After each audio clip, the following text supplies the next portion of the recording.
आज के वीडियो में हम 2 नंबर के जो मेन क्वेश्चन बनते हैं अध्याय 2 से वो देखते हैं।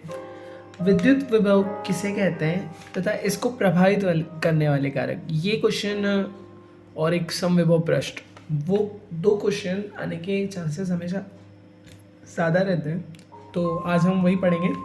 पहले हम विद्युत विभव को प्रभावित करने वाले कारक देखेंगे, उसके बाद हम समविभव पृष्ठ पे आएंगे। ठीक है, तो विद्युत विभव की परिभाषा मैंने पिछले वाले वीडियो में भी बताई थी। एकांक धनावेश को अनंत से विद्युत क्षेत्र के किसी बिंदु तक लाने में जो कार्य किया जाता है उसे विद्युत विभव कहते हैं। ठीक है, अब इसको कौन से कारक प्रभाव करते हैं या प्रभावित करते हैं वो देखते हैं। विद्युत विभव को प्रभावित करने वाले कारक निम्न होते हैं। सबसे पहला हमारा जो विद्युत विभव को प्रभावित करता है वो होता है कि आवेश की मात्रा। चालक पर आवेश की मात्रा कितनी है उस पर डिपेंड करता है कि उसका विभव कितना होगा। ठीक है, अगर आवेश की मात्रा, चालक की आवेश की मात्रा अगर हम बढ़ाएं तो विद्युत विभव का मान भी क्या होता है, बढ़ जाता है। ये भी एक प्रभावित करता है विद्युत विभव को। दूसरा हमारा जो चालक है जो या दूसरा जो हमारा प्रभावित करने वाला कारक है वो होता है चालक का क्षेत्रफल। चालक के क्षेत्रफल पर, चालक का क्षेत्रफल अधिक होने के कारण आवेश का घनत्व क्या हो जाता है, कम हो जाता है, जिससे क्या होता है कि चालक का विभव भी क्या हो जाता है, कम हो जाता है। जितना घनत्व कम होगा उसके बीच का विभव या उस चालक का जो विभव होगा वो भी क्या होगा, कम हो जाएगा। ठीक है, तीसरा जो हमारा पॉइंट है वो जो प्रभावित करने वाला कारक है वो क्या होता है, चालक के समीप अन्य चालक की उपस्थिति।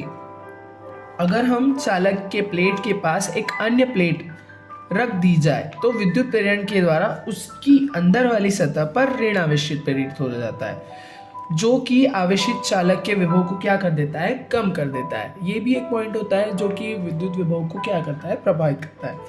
चालक के समीप के माध्यम पर, चौथा पॉइंट हमारा, यदि आवेशित चालक के समीप ऐसे विद्युत रोधी माध्यम को रख दिया जाए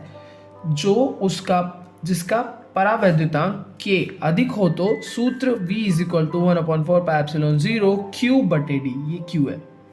Q/D से विभव का मान क्या हो जाता है, Q कम हो जाता है। ये जो सूत्र है ये विद्युत विभव के मान या उसके पड़ने वाले प्रभाव को दर्शाता है या उससे कम परावैद्युतांक के मान को निकालने के लिए काम आता है। इसके अगर परावैद्युतांक का जो मान होता है वो अगर बढ़ा हुआ होता है तो इस सूत्र से उसका मान ज्ञात करके हम विद्युत विभव को निकाल सकते हैं। अगर इसमें हम मान रखें तो विद्युत विभव का मान क्या हो जाता है, कम हो जाता है। ये हमारे प्रभावित करने वाले विद्युत विभव के कारक थे। अब हमारा दूसरा क्वेश्चन जो बनता है वो होता है समविभव पृष्ठ। अब उसको देखते हैं, समविभव पृष्ठ किसे कहते हैं और इसके गुण क्या होते हैं ये देखते हैं। डायरेक्ट क्वेश्चन पे आता है, एक ऐसा पृष्ठ जिसके पृष्ठ बिंदु पर या प्रत्येक बिंदु पर विभव का मान क्या होता है, एक समान होता है, उसे समविभव पृष्ठ कहते हैं। ठीक है, अब समविभव पृष्ठ की गुण पे हेडिंग देखते हैं। समविभव पृष्ठ के प्रत्येक बिंदु पर विद्युत विभव का मान एक समान होता है। दूसरा हमारा गुण क्या होता है वो देखते हैं। समविभव पृष्ठ के एकांक धनावेश को एक बिंदु से दूसरे बिंदु तक ले जाने में कोई कार्य नहीं करना पड़ता है। तीसरा पॉइंट, समविभव पृष्ठ एक दूसरे को प्रतिच्छेद कभी नहीं करते। चौथा पॉइंट क्या कहते हैं, किसी भी विद्युत चालक का पृष्ठ समविभव पृष्ठ कहलाता है। ये जो समविभव वाला जो क्वेश्चन है इसमें हमेशा 2 गुण पूछे जाते हैं। मैंने 4 करवाए हैं, इसमें से जो इजी लगे वो तुम लिख सकते हो, इसमें कोई रोक टोक नहीं है। लेकिन जहाँ तक अगर 3 नंबर या 4 नंबर में या 3 नंबर में अगर आता है तो ये चारों पॉइंट लिखना ज़रूरी है। आज का वीडियो यहीं ख़त्म होता है। Thank you.